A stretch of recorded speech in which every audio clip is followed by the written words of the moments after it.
Imagine being able to create restaurant-quality sandwiches from the comfort of your own home. A dream come true for foodies everywhere. But here's where it gets interesting. What if you could get the inside scoop on a brand new menu from a popular Bucktown restaurant? Look no further, as ABC7 Chicago's Cooking Up a Storm has got you covered.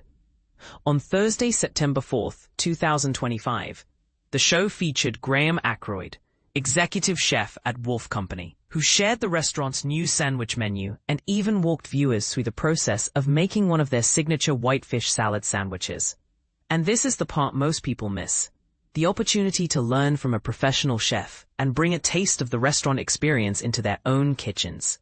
Wolf Company, located at 1752 Northwestern Ave, is a unique space that offers not only a restaurant, but also a deli, grocery store, bar, and cafe, with the added bonus of being the only spot in Chicago with direct access to the 606 Trail.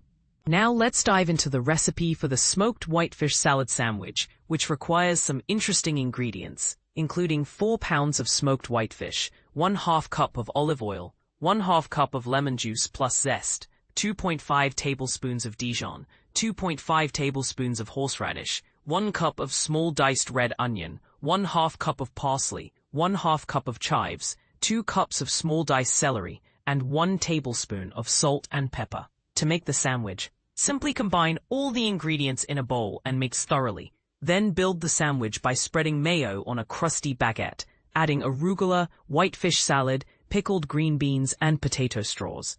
But here's the question. What makes a truly great sandwich? Is it the quality of the ingredients, the presentation, or something else entirely? We'd love to hear your thoughts in the comments. And for those who want to catch up on more cooking action, ABC7 Chicago is now streaming 24/7, so be sure to tune in and get inspired to cook up a storm in your own kitchen. But what do you think about the current state of restaurant-quality food at home? Is it a game changer or just a passing trend? Let us know your opinions and join the conversation.